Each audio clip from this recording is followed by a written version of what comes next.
Have you ever wondered if a simple act of kindness could change your life forever?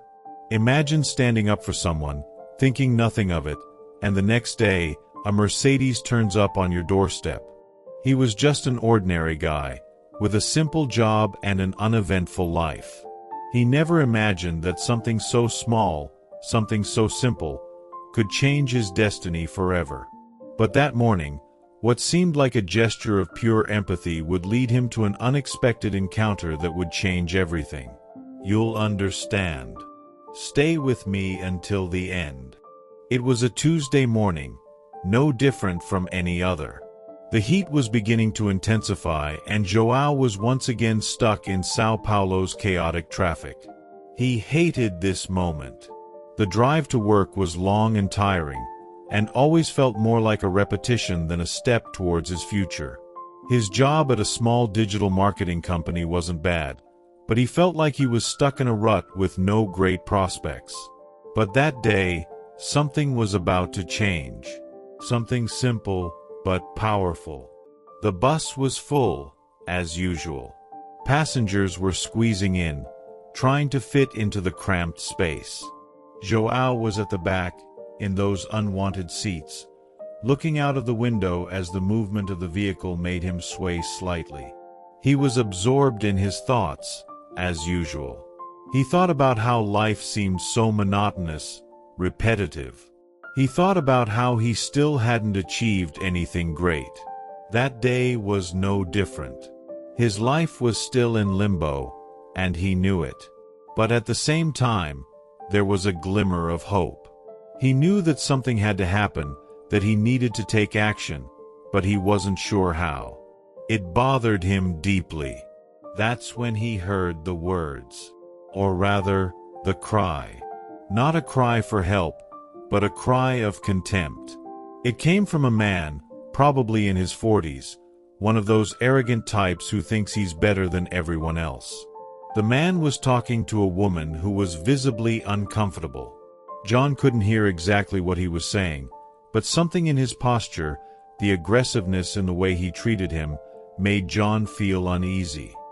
He looked away and saw the woman.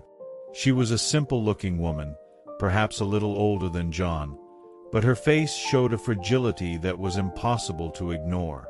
She wore worn but clean clothes. Her hair, untidily tied up, didn't hide the tension in her expression.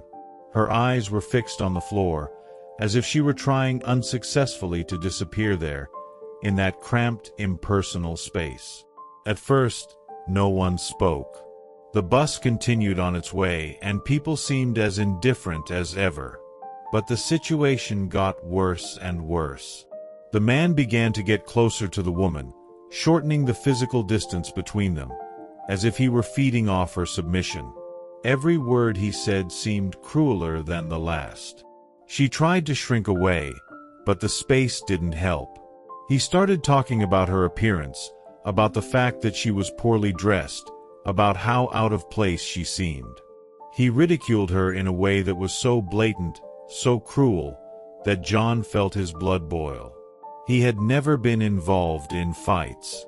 He had always believed that it was best to keep to himself, to stay out of it, to let things happen. But what he was seeing there, that psychological aggression, something inside him wouldn't let it go. João has always had a strong intuition that people often need help, a voice to speak up for them, especially when the situation drags on and nobody does anything. This was the case with his mother, when she found herself alone, without anyone's support, after the death of her father. She had to fight alone, against a cruel system, against life. He knew how painful it was. And that's why he couldn't ignore that moment. He didn't think much about it. He just stood up. His mind didn't process the decision. His body just reacted. He approached the man, interrupting what seemed to be an endless verbal attack. "Hey," John said, more firmly than he had imagined. "Leave her alone." The man turned around, surprised. He hadn't expected any resistance. His gaze was full of contempt, but also disdain. as if Joao was just another young man who didn't know his place. "What do you want, kid?" the man said, trying to intimidate him with his deep voice. But Joao, inexplicably, didn't feel intimidated. Something was burning inside him. He wasn't sure what he was doing, but he knew he was right. The woman was being humiliated, and no one seemed to have the courage to stop it. "You're abusing a woman who doesn't even know you. That's disgusting, man," Joao said, without hesitation. He was nervous, yes, but there was something strong in him at that moment, something that kept him going. "This has to stop now. I'm not going to watch." The man looked at him, once again with contempt, but something had changed. Perhaps the pressure of the situation, or perhaps the surprise of being challenged, made the aggressor take a step back. He looked at the woman, then at Joao, and then, without another word, he got up and left. Within seconds, the tension on the bus dissipated, and the woman, who until then had been visibly shrinking, took a deep breath, as if she had finally freed herself from an unbearable weight. Joao looked at her, not knowing what to say. She looked back at him, her eyes watering, a shy smile forming on her face. It was an expression of mutual gratitude, but there weren't enough words to express what they were both feeling at that moment. She mumbled a simple "thank you" before getting off at the next stop, leaving John standing there with a lump in his throat. He didn't know what would happen to her, or to the man, but he felt that something in his life had changed in that instant. He felt as if he had crossed an invisible threshold. He hadn't thought about it before, but he felt he was doing what needed to be done. The bus went on its way, but at that moment John knew that he too had taken a different direction. He didn't know how, he didn't know why, but something inside him had changed. Joao spent the rest of the day trying to ignore what had happened that morning. But no matter how hard he concentrated on his work, something inside him seemed to pulse with a different energy, a strange feeling that somehow he wasn't the same anymore. He found himself replaying what had happened over and over again in his mind, trying to find logical explanations for why he had acted the way he did. Why had he stood up? Why had he challenged that man? He had always been a quiet person, someone who kept to himself, who didn't get into fights. But at that moment, something dawned on him, something he couldn't control. It was as if, for a second, he had touched something deep inside him. Something of great strength, something that had been dormant for years, perhaps even since his childhood, when he watched his mother struggle alone to cope with everything. He realized that by helping that woman, he had not only defended her, but also defended himself from a version of himself that had become accustomed to being passive, to letting others take control of situations. He had never questioned the injustices around him, never confronted the system, the cruel reality that everyone faced. But at that moment, he did. He had changed. That night, as John tried to sleep, he thought more about that simple act of courage and the consequences that could come from it. It wasn't something simple. The woman had got off the bus, yes, but he knew that, somehow, his life would never be the same again. What if it had made a difference to her life? What if he had managed to change the course of history? But on the other hand, there was also an agonizing question in his mind. What if the man he had faced had taken revenge? The world was often not fair, and he knew it.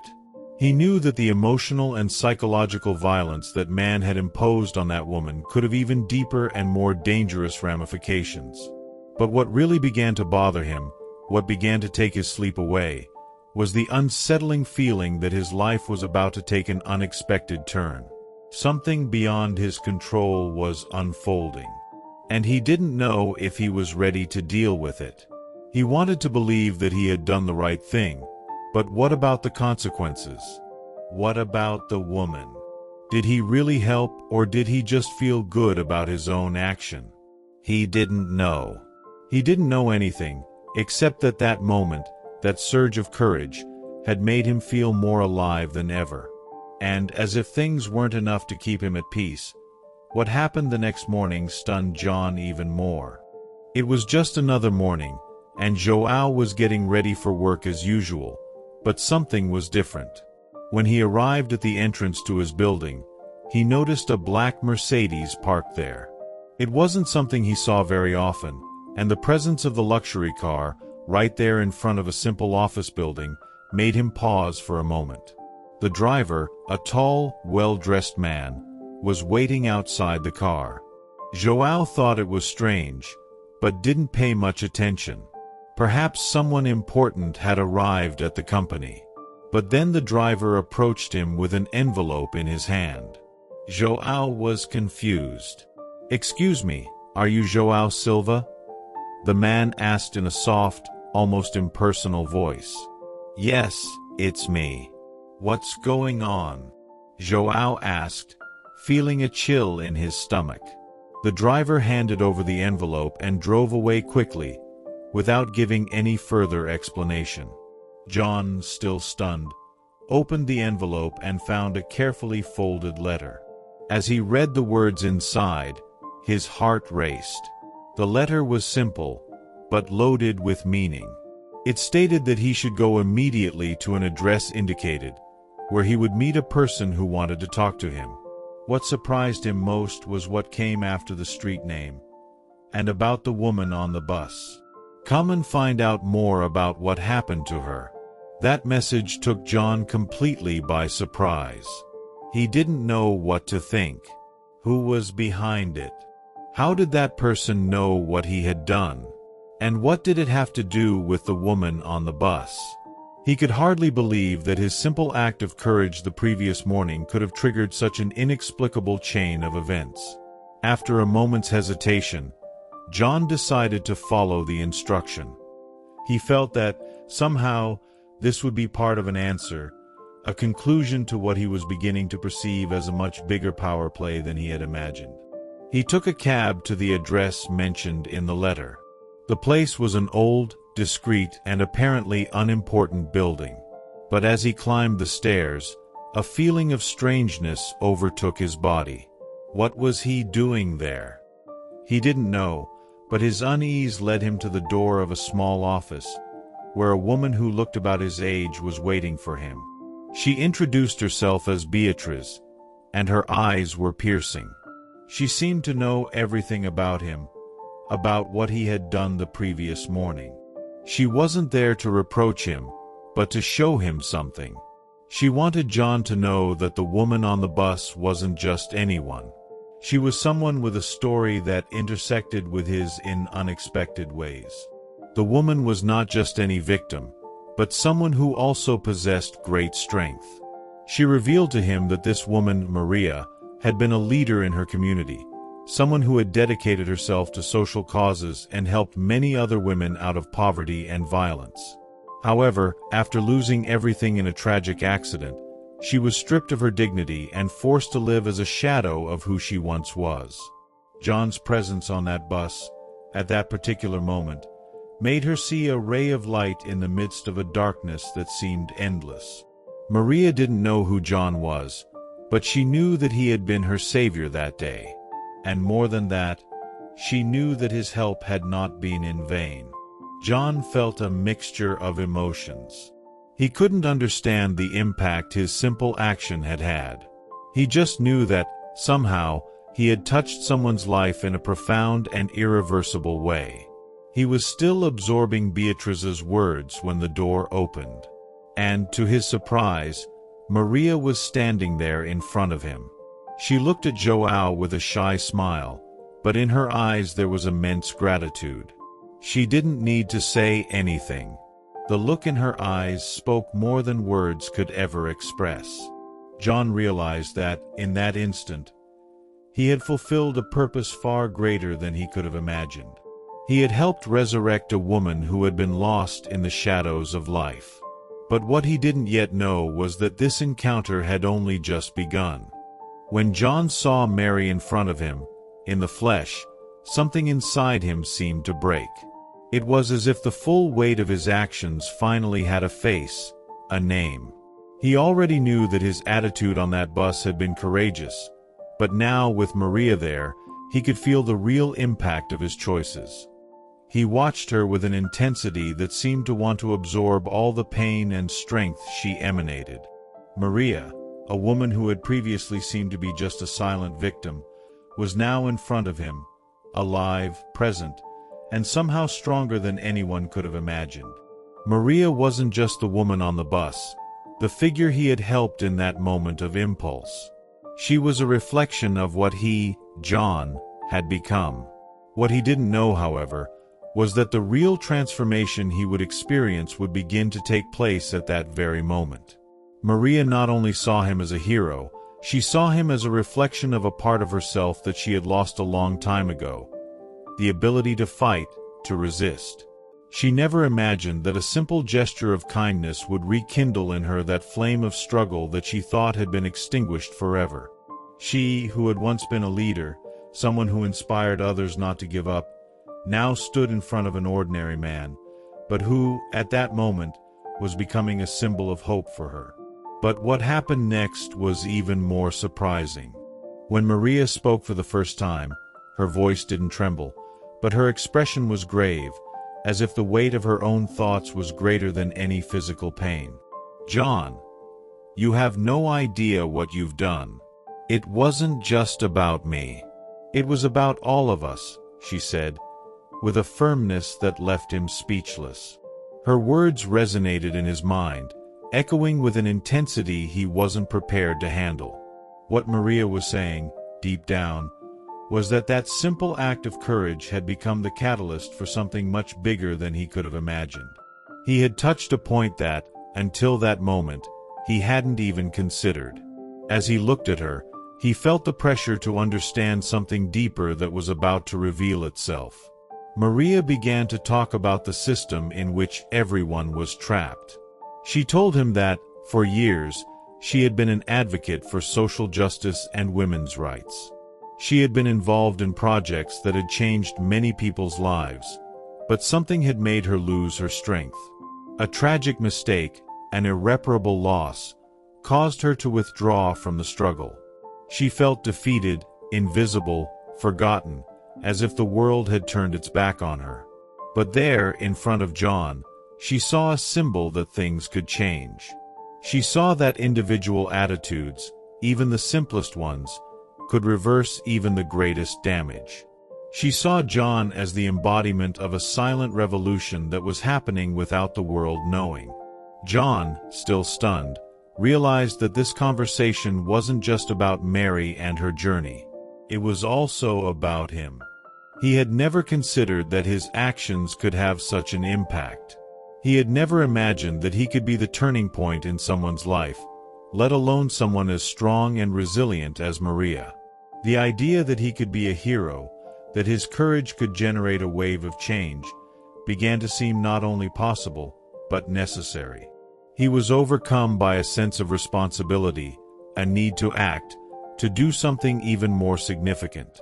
Mary, noticing the visible transformation in John, continued, "You didn't just stand up for me today. You reawakened something in me that I thought I had lost forever. You didn't do it because you wanted to be admired. You did it because, somewhere inside you, you knew it was right." Her every word made Joao feel as if he was stripping himself of all his insecurities. He felt, for the first time in a long time, part of something bigger than himself. He began to realize that his act of courage had generated a connection, an invisible network of hope, which now connected him to Mary in ways he would never have imagined. But the most transformative moment was yet to come.